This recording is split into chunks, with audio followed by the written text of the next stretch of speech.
Hello, hello, hello. All right. Um, I do not have a song video tribute for the Unfortunates yet, but I will be coming to that soon. Um, if you guys do not know, okay. So the Unfortunates is my personal show that I have done for actually a few years now.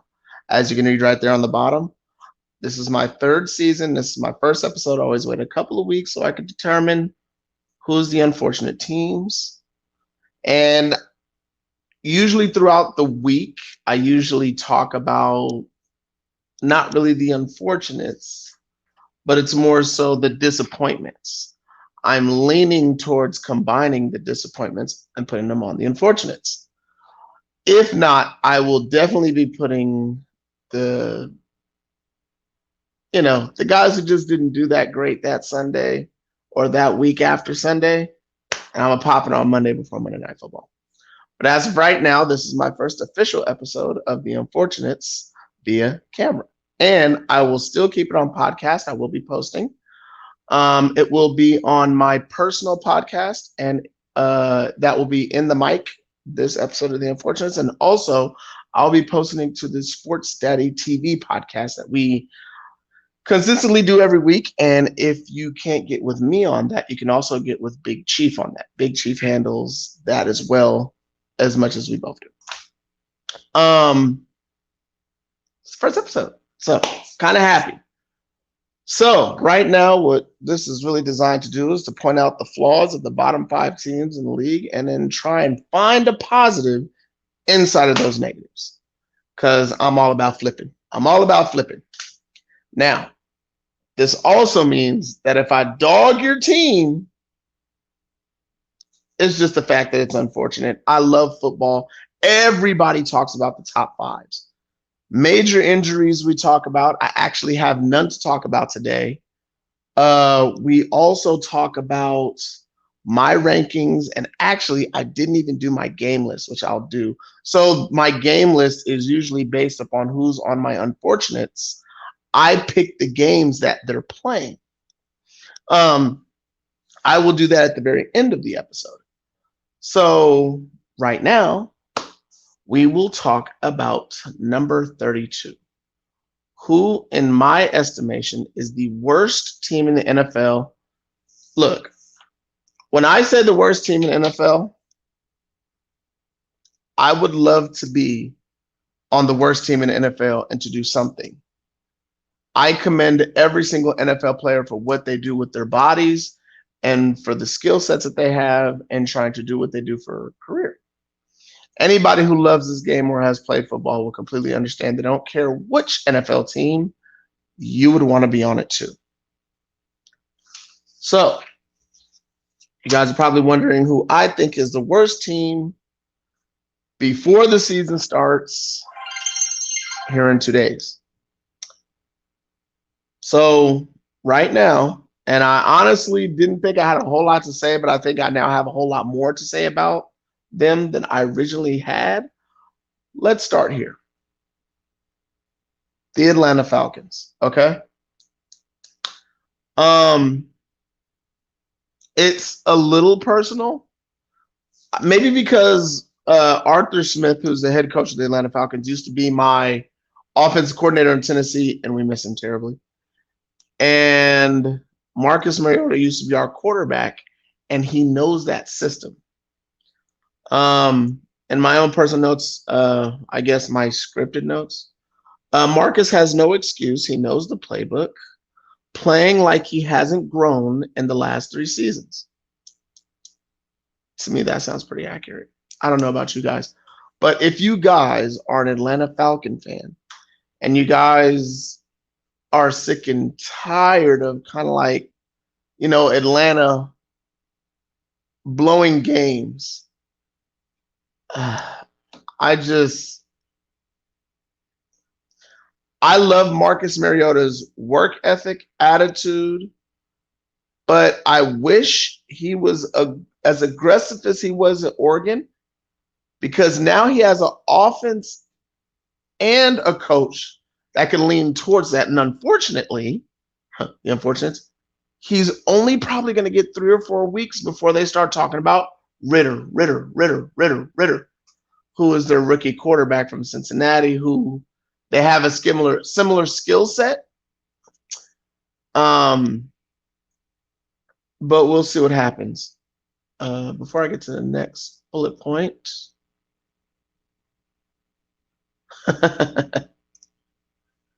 Yes. As everybody starts in already, it's the unfortunate Titans. I will be brutally honest on this show. I planned on not holding back from any team, and that includes my 2. So yeah, the unfortunate Titans, we're not there yet, but spoiler alert, the Titans are on the list. And we have the Chameleon, who's decided to come in from YouTube and say that the Titans are the worst team in the NFL right now. No, sorry, I got Atlanta. The reason why Atlanta is ranked last, let's get to that point. And again, that's not in my notes. Atlanta is one of the worst teams, not because their quarterback to coach, but we also have the simple fact that this is a rebuilding team. And the simple fact that they're rebuilding, they traded Matt Ryan, they picked up Marcus Mariota. Let's be completely honest. Even as of right now, Matt Ryan is better than Marcus Mariota. And he seemed to fit that offense. And if I'm not mistaken, you can fact check me on this. Didn't Matt Ryan get 20 touchdowns and only 11 picks in this offense last year and threw for over 3,000 yards? Yeah. The way Marcus is looking right now,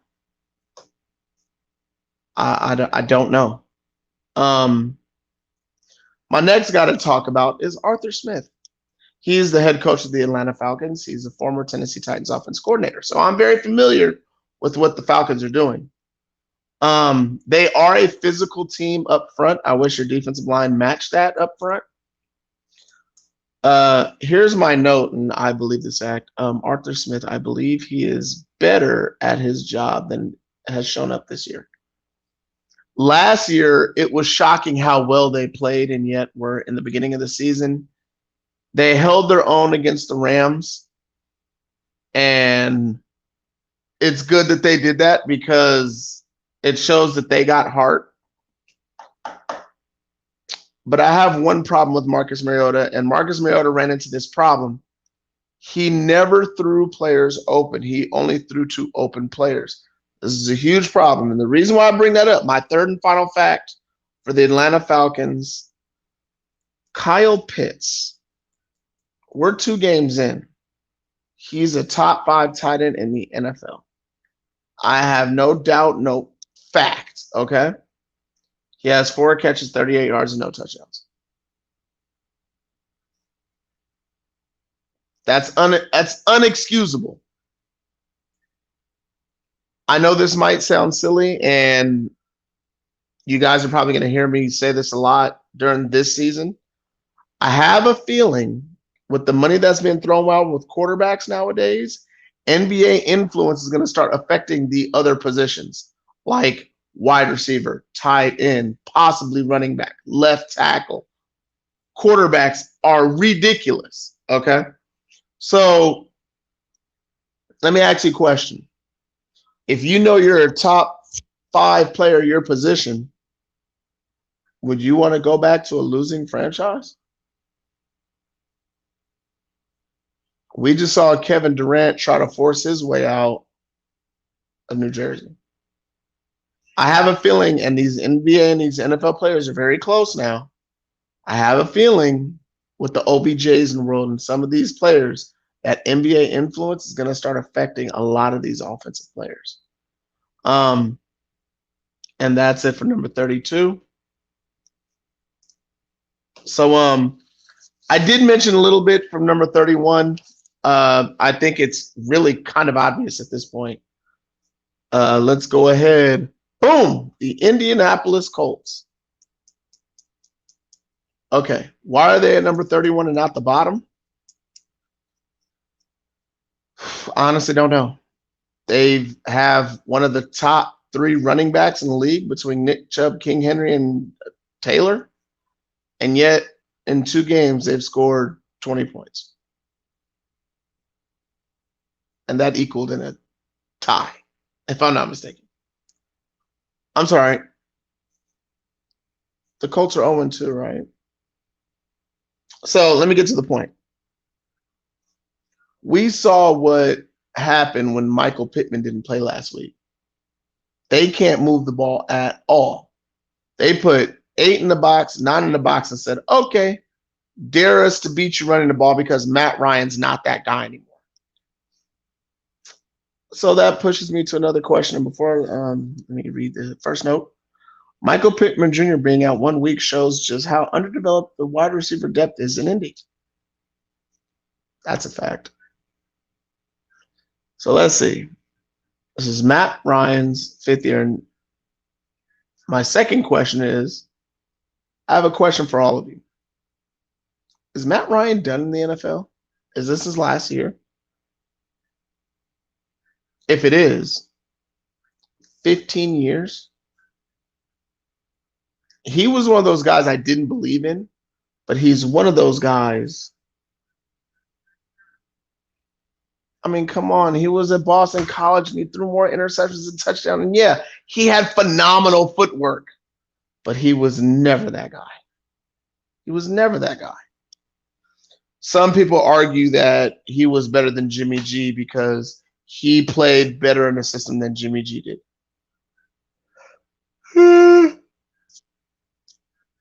So that is the question of the day. And matter of fact, let me go ahead and edit this before I get off the Colts. I'm sorry, you know what? Let me go ahead and keep that. No, I'll leave it alone. I'll ask it on Twitter. I'll ask for Twitter under the Unfortunates after this episode is completed. And the next question is, should Frank Wright be on the hot seat? Part of me kind of wishes he is because if that dude gets fired, I need a offensive coordinator and or head coach in Tennessee. That dude can run a football team. Indianapolis has been the most inconsistent football franchise since Peyton Manning left. And y'all forced him to leave. Like, y'all on my nerves. All right, so let's move down here to number 30, which a couple of you guys in the comments has already commented on. And like I said, I'm going to be brutally honest. My Tennessee Titans, my two-tone blue, the team that I've loved ever since I was a little boy. I spoke about this on the show on Wednesday with the Coastal Bros. I've never seen my Tennessee Titans look like this. We look incomplete at a few positions. Offensive line, wide receiver. Now, I'm not throwing them completely under the bus. Tennessee is not going to be the worst team or even in the bottom 5. I'm just saying for right now. But the one thing that has definitely been consistent and not good, and I will read to you the number one thing, Todd Downing is on par to be the same unimproving offensive coordinator in Tennessee. We had to bring in another passing game coordinator because Todd Downing wasn't doing it right. And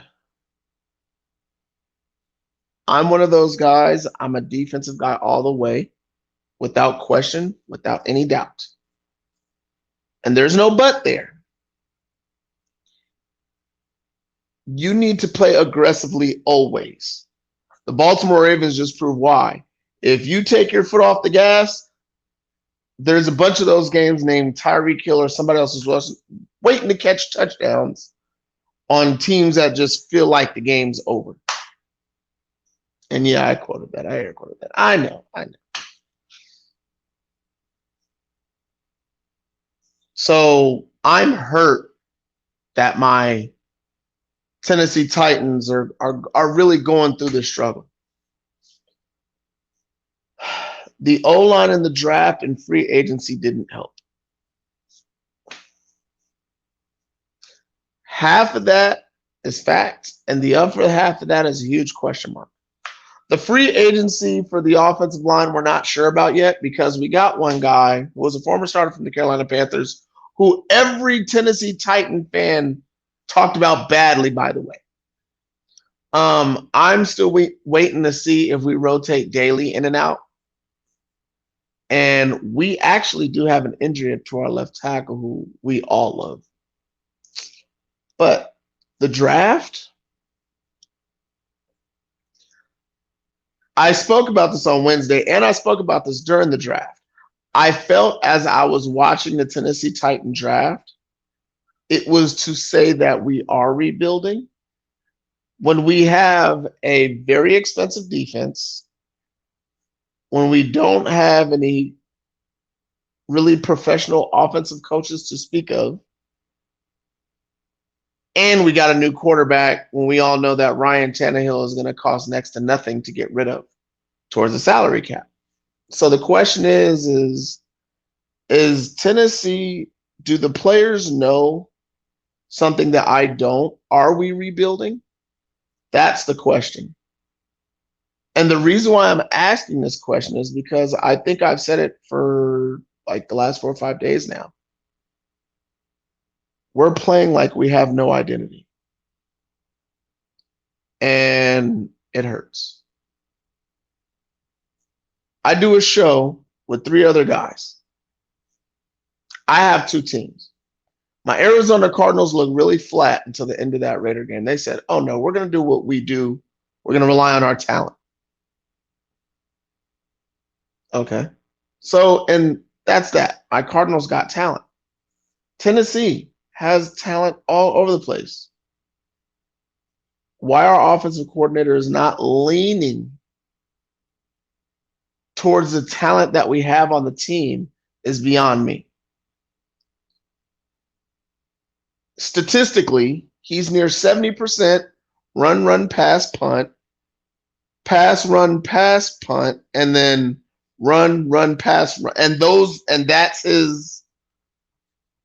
his first 10 plays. I understand you have King Henry, but statistically, Downing, you are the most predictable offensive coordinator in all of the NFL. You need to go back and be a tight ends coach, bro. Because when you were coaching those tight ends, man, those tight ends, they were phenomenal. I'm not mad at you. I know a fact. You will get another job in the NFL. I don't think it'll be an offensive coordinator. And I'm sorry to say that, Mike Vrabel, if you do what Mike McCarthy does, which is keep your friends on staff, it could cost you your job. And you got to remember, Mike McCarthy, you don't have Aaron Rodgers to lean back on like Mike McCarthy did. And he still got fired. You got Ryan Tannehill, who just threw for 119 yards, maybe less.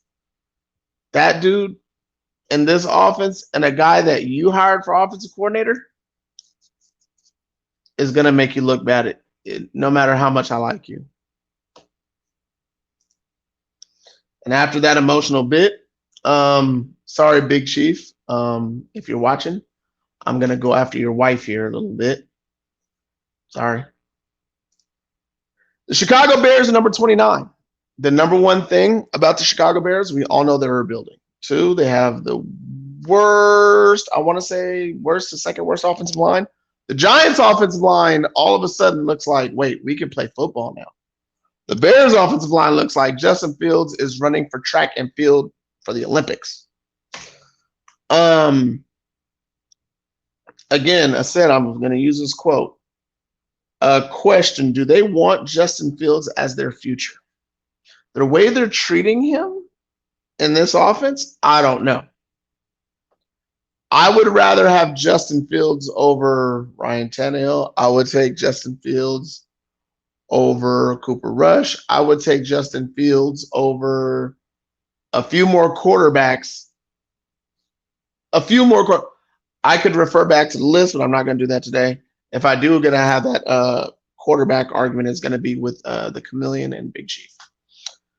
And the reason why I said I'm going to repeat this quote, the NBA influence. Now, Justin Fields is kind of plugged in. Oh, and he's definitely better than Trey Lance. Like, it's not even close. So, if you're Justin Fields, do you want to stay in Chicago? If I'm Justin Fields, and my second question is, will Roquan Smith get his way? If my best defensive player wants to leave because he can't get paid, and I'm playing for a team that didn't build me an offensive line, has only one good wide receiver, the tight end is young and not getting it, and you got a defensive head coach, why would you stay there as a business decision? We got to remember, I know us ex-football players and football players love football. Why are we staying with these organizations? They don't look at it as a football game. You are a number. You are a percentile player person. You get plucked and prodded before you get drafted. They look at you. This is a form of business, checks and balances. You guys need to get y'all money, but you guys need to get y'all money the right way. I understand that there's so many jobs that these guys can get, but imagine how much money you would get if you played on a better team. Justin Fields in New England looks a whole lot better than Justin Fields in Chicago. Justin Fields in New Orleans looks a whole lot better than Justin Fields in Houston. Justin Fields in San Francisco. Justin Fields in San Francisco is a playoff team. Guess what, Justin Fields? You should probably put in that trade and go to another one. Because, man, if they're rebuilding, do you really want to be part of a rebuilding process? I mean, you see NBA teams do it. You see NBA teams do it all the time. You see what happens to these players when they get stuck in a rebuilding situation. Injured, they're not paid the amount of money they should be for their skill set because they're buried on a bad team. Come on, man. The NFL contracts are not guaranteed. Do not stay stuck with these franchises who are rebuilding and then claim they're not. Come on, man. That GM is brand new. That coach is brand new. And you're part of an old regime. Get out while you can. Do not resign there. Go somewhere who says it. Have your agent behind the scenes. Just go talk to somebody. You're too good to be in Chicago. Facts. And then I do have another question here for everybody watching. Will Matt Eberflus, who's the coach, last more than 2 seasons in his rebuilding process with Chicago? I don't know. It's one of those questions I really don't know. All right. And my last and definitely not least. Now, I don't want you guys to say this because I don't like Cincinnati. I'm saying this because I've been saying it for almost 3 years now.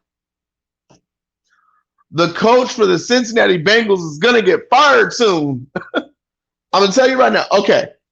And I can almost guarantee it because first year, they won 4 games, right? And then they got Jamar Chase.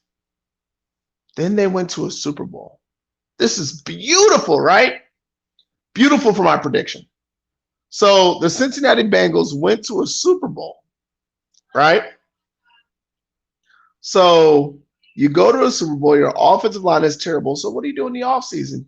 You get 2 more offensive linemen, right? You get another tight end who's awesome, by the way. Love Hurst. So you got a new tight end. You got 2 new offensive line. But guess what? Offensive lineman is not a thing where you can just plug and play. It's not one of those positions that's built like that. So here's my number one, and I hope all of you can understand or agree with me when I say this, because we all say it all the time. We hear it all the time on ESPN. I'm going to read it to you as I wrote it. The whole world is still prisoner of the moment, right? You guys remember that 2 years ago, they were a 4-win team, and halfway during the season, they were one of the worst teams in the AFC, and then they got hot. It got hot. Now, teams that get hot, that's normal. You get the right part of the schedule. You're feeling good about yourself. And we got to remember, football is also a confidence game. If you got no confidence as a quarterback, come on now. How many names do I need to say that the confidence game is messed up? Can I name 10 quarterbacks in the last 20 years? If their confidence level was a little bit better, they might actually have been good. I'm going to start with one current quarterback who just had the greatest game of his career. Tua. His confidence game was bad until that last game. But y'all saw how Tua was playing until that last game too. Jay Cutler. Man, if that dude was a little bit more arrogant about himself and realized how his game was, whew. Matt Flynn, given a job and got outplayed by Russell Wilson, who people are now downgrading. People are downgrading Russell Wilson. Why? Come on, let's keep it real. Trey Lance. Trey Lance has no confidence throwing the football. Passes were high, passes were low, and passes were never in the middle. He never let a wide receiver open. He threw to an open guy. He didn't throw the guy open. That's his biggest problem. You're in the NFL. He was on a D2 team where he had, I think, 1 6th-round wide receiver. Guess what? That 1 6th-round wide receiver was always open. He didn't have to throw him open. So he never learned how to throw a guy open. And like I said, I could name 10, but I want to stick to Cincinnati. Okay. And again, you guys remember fact number one, that the whole world is still prisoner of the moment with the Bengals. Joe Burrow is not a number one quarterback. He's not a number one. He's not the number one quarterback in the NFL. He's not the best quarterback in his division. He's not. I'm sorry. You guys want to argue with me on it? Fine. Come hit me up in the chat, comment, whatever you want to do. Lamar Jackson is better than Joe Burrow. Now, you guys are probably going to go into my old episodes and how I was saying that Deshaun Watson was better than Lamar Jackson. But what did I say in those videos exactly? Lamar Jackson's only been in the league a couple years. Can we let him learn how to play the quarterback position before you guys mount these people on Mount Rushmore on these walls, please? Can you guys give them a minute? Can we see how they develop? Lamar Jackson, when he won the MVP, could not throw an out route to save his life. He could not do it. He could throw, look, his whole career, he could throw a seam route better than almost any quarterback, and he still does this today. He can hit a tight end on the line in the middle of the field better than any quarterback, including Tom Brady and Aaron Rodgers combined. He's the best quarterback at throwing tight ends open in the middle of the field. Period. I don't care what you say. If you don't believe me, turn on the tape. But guess what? Now he's learned how to throw the deep out route. Now he's learned how to throw the deep post. He was never bad at throwing the deep post, but throwing the deep post in college and throwing the deep post in the NFL are two completely different ball games. If you don't believe me, you can go ask. Matter of fact, go ask my homeboy from Kansas City how year 1, year 2, year 3, year 4 went for him, because he still said he couldn't even read defenses in year 2. So you guys are telling me there's a top 10 quarterback in Cincinnati who can't even read NFL defenses. And this is common with all quarterbacks. This isn't like, oh, I came in, I'm a genius. No, NFL speed. Peyton Manning told a story to Colin Cowherd. There's game speed, there's college speed, there's NFL speed, college speed, and there's rivalry speed. Basically what we saw last night. The Cincinnati Bengals the Cleveland Browns, if you really think that they're that much better than the Steelers, who didn't have their best player, and I believe their quarterback might have been benched. All this matters with the Bengals because you want to know why? The Bengals are still not going to win that division. I called it from jump. They're not better than the Browns. They're definitely not better than the Ravens. I don't care what anybody says. And that last team's going to give them fits. You brought in 2 new offensive linemen. It's going to take at least a half a season for these dudes to get acclimated. I hope they're all like going out to dinner, have had parties at each other's houses, or getting together on the weekends, something. The Cincinnati Bengals talent is better offensively, not defensively. That's another knock on Cincinnati. And I'm going to read my last thing because I already spoke about it. Number 3 for the Cincinnati Bengals, O-line needs time to gel. And I wanted to say that I was going to give myself 30 minutes to run through the 5 teams. And I have just done that with 2 minutes over. I do have one more. Okay, my most disappointments for this week, I think, is obvious. The Ravens defense allowing the Miami Dolphins in the comeback win. I love how nobody talked about how Lamar Jackson has lost one of his best targets to Arizona. He threw for over 300 yards and ran for over 100 yards against a defense that everybody said was solid. And again, you guys can video fact check me. I said the problem with the Miami Dolphins was going to be the defense, especially if that offense is as successful as we just saw. That defense is going to be dog tired. They don't have any, they didn't hire guys with motors. They hired guys with skill sets that they were hoping that could play pass rush. They basically built the Colts defense when Peyton Manning had a defense. Good luck them stopping the run. I know they got Wilkins in the middle. I don't see that defense gelling when that offense is going to score like that. Good luck. Remember, it's all about balance, man. Let's see. Oh yeah. Jameis looking like the old Jameis.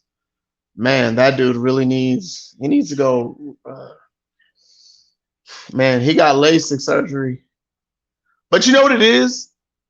He's a quarterback who has all the confidence in the world and all the arm in the world. And he's like, dude, I can get it in that window. Because it's funny, he threw a pick six. And I don't even think, because most people probably turned the channel by then, I thought the game was over. Jameis came back and threw a beautiful pass. And I was like, daggone, only if you didn't throw that pick six. The Colts are averaging 10 points a week. They got shut out in this second game. And then and I also put Titans have no identity. Those are my week 2 notes. I will probably be doing a most disappointing video on Monday. It'll be under this brand of the Unfortunates. So look out for a small episode coming out Monday of the most disappointing. Thank you all for watching my first episode of the Unfortunates. Thank you. Love you guys. Thank you for watching. You guys have a beautiful, beautiful evening. And I will see you next Friday. And I'm sorry, I'm going to have to say my line. I don't care if it's a different show. Good morning, good evening, and good night. And I don't have an ending yet. I don't have a video. Oh wait.